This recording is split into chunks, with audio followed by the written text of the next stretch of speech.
अस्सलामुअलैकुम Sindh education channel ते भलीकार। अॼु पाण पढ़ंदासीं मेंस्ट्रुअल साइकिल जे बारे में। मेंस्ट्रुअल साइकिल जेका आहे उहा छा आहे, फीमेल जे अंदरि 28 ॾींहंनि जो हिकिड़ो जेको आहे यूटराइन साइकिल हूंदो आहे, जंहिंमें यूटरस जा बच्चेदानी जेका हूंदी आहे उन में चेंजिंग थींदी आहे, तब्दीली ईंदी आहे। ओवरी जेका हूंदी आहे उन में ओवम या एग सेल जेका आहिनि उहे रिलीज़ थींदा आहिनि। उन खां पोइ जेको आहे उहा यूटरस जी लाइनिंग जेका आहे उहा थिक थींदी आहे। जेकॾहिं प्रेगनेंसी थींदी आहे त उहा जेका आहे न उहा थिक थींदी आहे। जेकॾहिं प्रेगनेंसी नथी थिए त आहिस्ता आहिस्ता उहा यूटरस जी लाइनिंग जेका आहे उहा डिसइंटीग्रेट थी वेंदी आहे। त हिन सॼे जेके साइकिल आहे उन जे बारे में पढ़ंदासीं। हिन साइकिल दौरान जेको आहे उहो यूटराइन जेका यूटरस हूंदी आहे उन जे अंदरि जेके उहा तब्दीली थींदी आहे। मेंस्ट्रुअल जेका साइकिल हूंदी आहे उहा जेका प्यूबर्टी जवानी हूंदी आहे तक़रीबन 13 साल जी उमिरि में। हीअ 13 साल फिक्स कोन्हे को। अहिड़ियूं जेके सुठियूं फैमिलियूं आहिनि जिन में खाधे पीतो सुठो हूंदो आहे त उन में तक़रीबन 10 साल 11 साल जी उमिरि में जेका आहे उहा जेके छोकिरियूं हूंदियूं आहिनि उन्हनि जे अंदरि मेंस्ट्रुएशन साइकिल जेका आहे न उहा शुरू थी सघे थी। त मतिलबु एज जी जेका आहे न उहा घटि वधि थी सघे थी। हिकिड़ी जेका नॉर्मल हिकिड़ो जेको एवरेज एज आहे त उहो 13 साल आहे, पर 13 खां घटि एज जी में बि हीअ जेको आहे उहो थी सघे थी। कुन प्रॉब्लम जे करे 13 खां वधी बि सघे थी एज। ऐं हीअ जेको मेंस्ट्रुएशन साइकिल आहे उहा तक़रीबन स्टॉप थी वेंदी आहे हिकिड़ी एज चइबी आहे जंहिंखे मेन्यूपॉज चइबो आहे। उहा तक़रीबन 50 साल जी उमिरि हूंदी आहे, 50 खां वधी बि सघे थी ऐं घटि एज में बि थी सघे थो कंहिं प्रॉब्लम वग़ैरह जे करे। पर मतिलबु हिकिड़ो जेको नॉर्मल आहे उहो 50 साल जी एज में मेन्यूपॉज चइबो आहे उनखे, जंहिंमें मेंस्ट्रुएशन साइकिल स्टॉप थी वेंदी आहे, बंदि थियण जेका आहे न उहा बंदि थी वेंदी आहे। ऐं उन खां पोइ प्रेगनेंसी जा ॿार थियण जा के बि चांस कोन हूंदा आहिनि। हीअ जेका साइकिल हूंदी आहे उहा हार्मोन्स कंट्रोल कंदा आहिनि ऐं 28 ॾींहंनि में मुकमल थींदी आहे।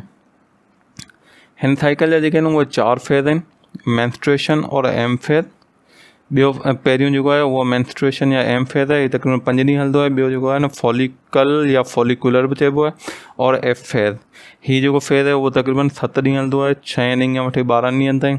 उन खां पोइ टियों ओव्यूलेशन और ओ फेज़, हिन में जेको आहे एग रिलीज़ थींदो आहे, हीअ 3 ॾींहंनि ताईं तक़रीबन मुश्तमिल हूंदो आहे। चौथों जेको आहे कॉर्पस ल्यूटियम और एल फेज़, हीअ तक़रीबन 12 ॾींहंनि ते जेको आहे न 16 ॾींहं खां वठी 28 ॾींहं ताईं 12 ॾींहंनि ते मुश्तमिल हूंदो आहे। हर फेज़ खे जेको आहे पाण डिटेल में पढ़ंदासीं। हीअ जेको आहे 4 कलर ॾिसो पिया, 1 खां वठी 5 ॾींहं ताईं हीअ मेंस्ट्रुएशन पहिरियों फेज़ आहे। उन खां पोइ 6 खां वठी 12 ॾींहं ताईं हीअ जेको आहे उहो ॿियो फेज़ आहे, फॉलिकल या फॉलिकुलर फेज़।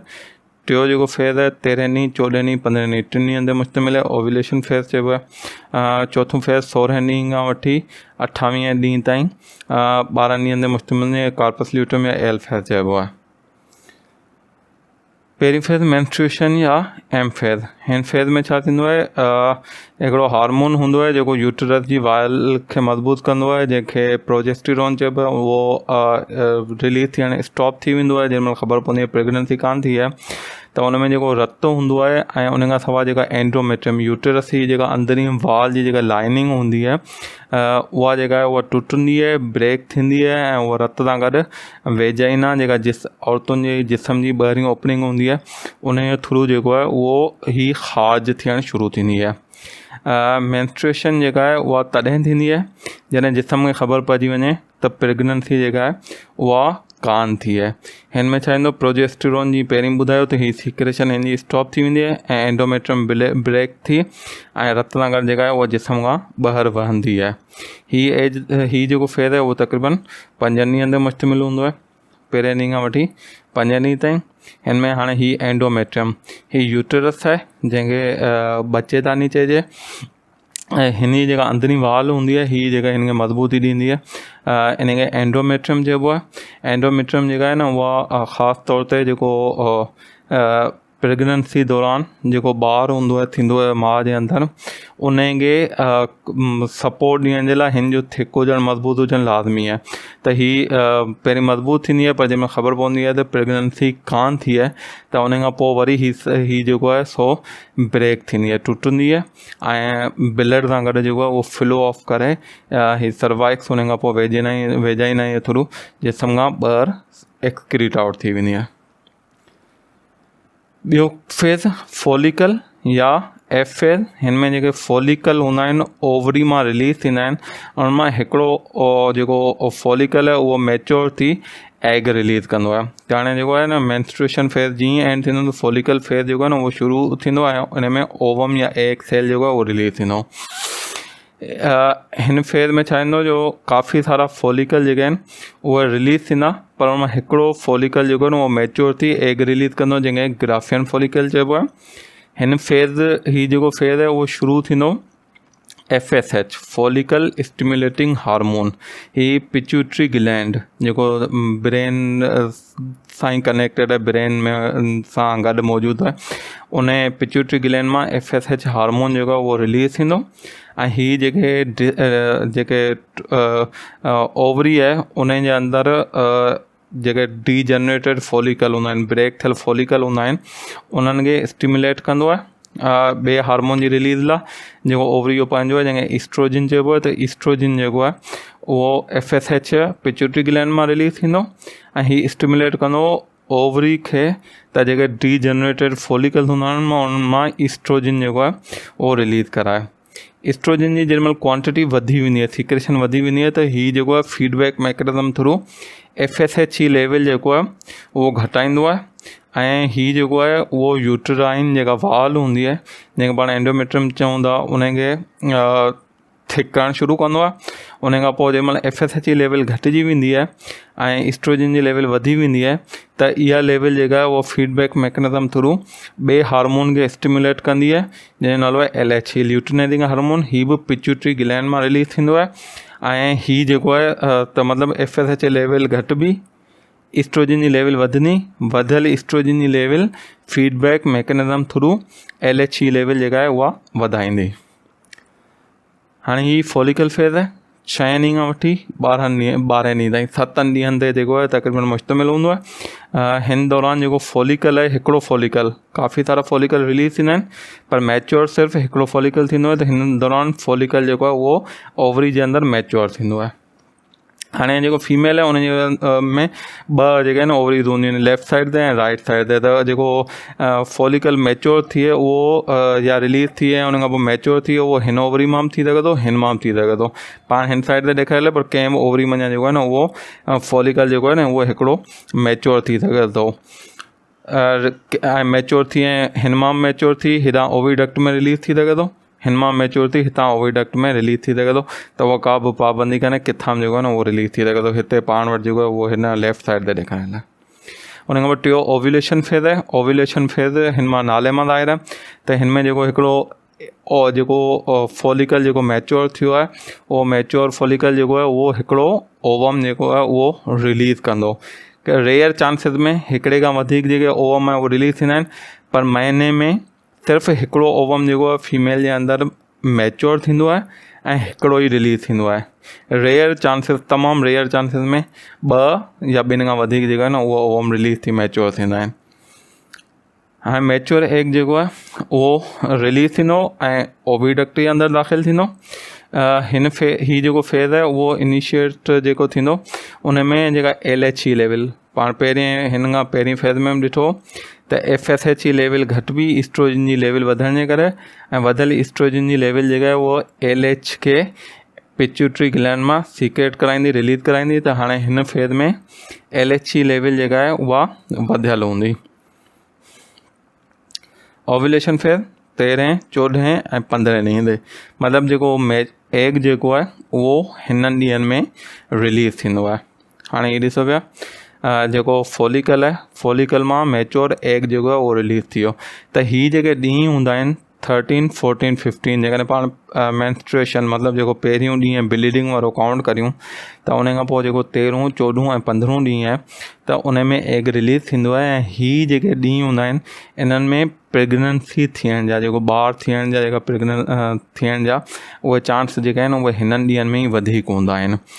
छो त उन खां पोइ जेको आहे 15 ॾींहं खां पोइ जेको आहे आहिस्ता आहिस्ता हीअ जेको एग जेको आहे उहो वरी डाए करे वेंदो आहे, मरी वेंदो आहे। हिकिड़ो ई एग हूंदो आहे ऐं उहो जेको आहे उहो ख़तमु थी वेंदो आहे। तंहिं करे जेको आहे उहो 16 ॾींहं 17 ॾींहंनि खां पोइ आहिस्ता आहिस्ता जेको आहे न ही जेको आहे ख़तमु थी वेंदो, मरी ड्राई करे वेंदो। तंहिं करे प्रेगनेंसी थियण जा पोइ को बि चांस कोन हूंदो। तंहिं करे जेकॾहिं प्रेगनेंसी जा जेकॾहिं पाण काउंट करियूं त पहिरियों ॾींहुं ब्लीडिंग वारो जेकॾहिं पाण काउंट करियूं त पहिरें ॾींहं खां वठी 13, 14, 15 जेको 14, 15 ख़ासि तौर ते ॾींहं आहिनि, इन्हनि में जेके आहिनि उहा प्रेगनेंसी थियण जा जेके चांस हूंदा आहिनि उहे वधीक हूंदा आहिनि। उन खां पोइ लास्ट फेज़ आहे कार्पस ल्यूटियम या एल फेज़। हीउ जेको आहे उहो लॉन्गेस्ट फेज़ आहे, वॾे में वॾो फेज़ आहे मेंस्ट्रुअल साइकिल जो। हिन में जेको LH हूंदो आहे उहो रप्चर्ड फॉलिकल, जेको ओवरी जे अंदरि रप्चर्ड फॉलिकल आहे जंहिंमें एग रिलीज़ थियो आहे, उन खे येलो कलर जी बॉडी में कन्वर्ट कंदो, येलो कलर में कन्वर्ट कंदो, जंहिंखे कार्पस ल्यूटियम चइबो आहे। तंहिं करे हिन फेज़ जो नालो कार्पस ल्यूटियम आहे। कार्पस ल्यूटियम जेको आहे उहो ॿियो हिकिड़ो हार्मोन प्रोड्यूस करणु शुरू कंदो जंहिंखे प्रोजेस्टेरोन चइबो आहे। प्रोजेस्टेरोन छा कंदो आहे, उहो जेका यूट्रस जी अंदरी लाइनिंग हूंदी आहे जंहिंखे एंडोमेट्रियम चइबो आहे, जेका ब्रेक थी ब्लड सां गॾु फ्लो ऑफ कंदी आहे, वही वेंदी आहे जिस्म खां ॿाहिरि, उन खे जेको आहे उहो थिक कंदो आहे। त जेकॾहिं प्रेगनेंसी थिए थी त उहा थिक हुजे ऐं प्रेगनेंसी फ़ौरन जेका आहे न उहा जेकॾहिं यूट्रस जी लाइनिंग जेका एंडोमेट्रियम न चऊं, उहा जेकॾहिं थिक न हूंदी त जेकॾहिं ॿारु थिए थो, प्रेगनेंसी थिए थी त उहो फ़ौरन एबॉर्ट थी वेंदी। ॿारु जेको आहे उहो थिन लाइनिंग जे करे उहो उन लाइनिंग सां गॾु ई जिस्म खां ॿाहिरि वही मतिलबु जिस्म खां ॿाहिरि हलियो वेंदो ऐं प्रेगनेंसी जेका आहे न उहो फ़ौरन एबॉर्ट थी वेंदी, ख़तमु थी वेंदी। तंहिं करे प्रेगनेंसी थियण जे लाइ जेको प्रोजेस्टेरोन हार्मोन आहे उहो एंडोमेट्रियम जेका अंदरी लाइनिंग आहे यूट्रस या बच्चेदानी जी उन खे थिक कंदो आहे। जेको मैच्योर ओवम जेको आहे उहो जेकॾहिं फर्टिलाइज़ नथो थिए त जेको कार्पस ल्यूटियम आहे जंहिं मञा प्रोजेस्टेरोन सीक्रेट थिए थो, इहो आहिस्ता आहिस्ता डीजनरेट टुटणु शुरू थींदो, ख़तमु थींदो ऐं अंदरी लाइनिंग जेका यूट्रस जी हूंदी उहा डिसइंटीग्रेट थी वेंदी ऐं वरी रत सां गॾु जिस्म खां ॿाहिरि वहणु शुरू थींदी ऐं वरी उहो साइकिलिक फेज़ जेको पाण शुरू में पढ़ियो जेको मेंस्ट्रुएशन फेज़, वरी उहो पहिरियों जेको फेज़ आहे उहो शुरू थी वेंदो ऐं साइकिल दुबारा स्टार्ट थी वेंदी। त हाणे हीउ कार्पस ल्यूटियम आहे 16 ॾींहं खां वठी 28 ॾींहं ताईं। हिन में छा ईंदो, जो हीउ जेको फॉलिकल आहे, जेको मैच्योर फॉलिकल थियो जंहिं मञा एग रिलीज़ थियो, ओविडक्ट में दाख़िल थियो, हीउ जेको आहे हिन खे LH जेको आहे उहो येलोइश बॉडी या कार्पस ल्यूटियम में कन्वर्ट कंदो। हीउ कार्पस ल्यूटियम जेको आहे हिकिड़ो हार्मोन रिलीज़ कंदो जंहिंखे प्रोजेस्टेरोन चइबो आहे। प्रोजेस्टेरोन छा कंदो, हीअ जेका यूट्रस जी अंदरी लाइनिंग आहे जंहिंखे एंडोमेट्रियम चइजे थो, इन खे थिक करणु शुरू कंदो। थिक छाजे लाइ कंदो, जो जेकॾहिं प्रेगनेंसी थिए थी त हीअ जेका अंदरी वाल थिक न हूंदी त प्रेगनेंसी जेका आहे उहो एबॉर्ट थियण जा तमामु घणा चांस आहिनि। तंहिं करे हीअ जेको आहे उनखे थिक कंदो त प्रेगनेंसी लाइ हीअ प्रिपेयर करे। पर जेकॾहिं प्रेगनेंसी नथी थिए, अॻियां कुझु ॾींहं गुज़री विया, उन खां पोइ छा ईंदो आहे, आहिस्ता आहिस्ता जेको हीउ कार्पस ल्यूटियम आहे इहा डिसइंटीग्रेट थियणु, टुटणु, ब्रेक थियणु शुरू थींदो। हीउ ख़तमु थींदो, प्रोजेस्टेरोन जी सीक्रेशन घटिजी वेंदी ऐं उन खां पोइ छा ईंदो, एंडोमेट्रियम आहिस्ता आहिस्ता थियणु शुरू थींदी। उन खां पोइ जेको 28 ॾींहं पुॼंदो, उन खां पोइ हीअ जेका आहिनि सफ़ा थिन थी वेंदी। थिन तॾहिं थींदी जे प्रेगनेंसी नथी थिए, त उन सूरत में सफ़ा थिन थी वेंदी ऐं वरी जेको आहे हीअ जेका आहे फ्लो ऑफ करे ब्रेक थी ब्लड सां गॾु जेका आहे न उहा 29 ॾींहं वहणु शुरू थींदी ऐं वरी जेको आहे मतिलबु 29 ॾींहं चऊं या जेको साइकिल जो पहिरियों ॾींहुं चऊं त वरी जेको आहे उहो ब्लीडिंग शुरू थींदी ऐं उहो जेको साइकिलिक फेज़ आहे मेंस्ट्रुएशन फेज़ वारो उहो वापसि मतिलबु जेको शुरू थी वेंदो मेंस्ट्रुएशन फेज़ वापसि खां स्टार्ट थी वेंदो ऐं साइकिल वरी इहा 28 ॾींहं वापसि रिपीट थींदी। अल्लाह हाफ़िज़। वधीक वीडियोज़ ॾिसण जे लाइ सिंध एजुकेशन चैनल ज़रूरु सब्सक्राइब कंदा।